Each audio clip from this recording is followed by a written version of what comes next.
Now they were out of time, and Ward's mind raced for options. Out of the corner of his eye, he saw the blinking cursor on the screen and realized that the words on the computer might be seen from in front of his desk.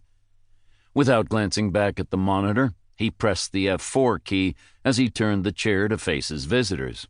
The message disappeared from the screen.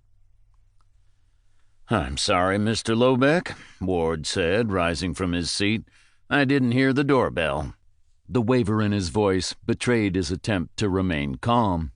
He took another puff from the cigarette. Lobeck smiled and strode in without waiting for the invitation he had asked for. "Disgusting habit," he said, plucking the cigarette from Ward's lips. He stubbed it out in a heavily stained brass ashtray. "Much better. Now we can all breathe while we talk." He sat in one of the leather chairs. Byrne remained standing behind him. "Please sit down," Lobeck said. "You're early," said Ward, lowering himself into his chair. "I wasn't expecting you until 6:30. The clock on the study's mantel said 4:23. "Of course you weren't. You expected to be far away by the time we arrived. I'm happy to surprise you." He wasn't tall, no more than 5'10", but Lobeck carried a quiet confidence that made him more imposing than a man 6 inches taller.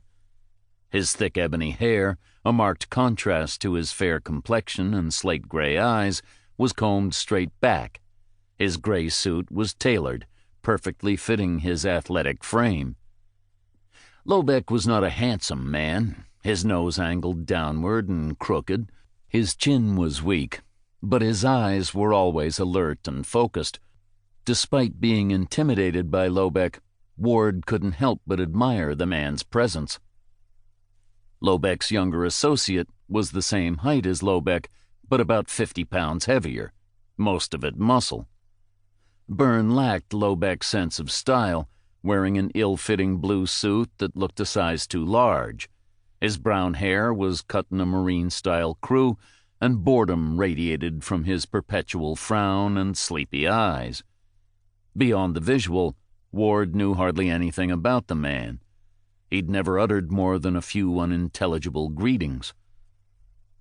Ward forced a smile, knowing he'd never be able to overpower either one of them, let alone both.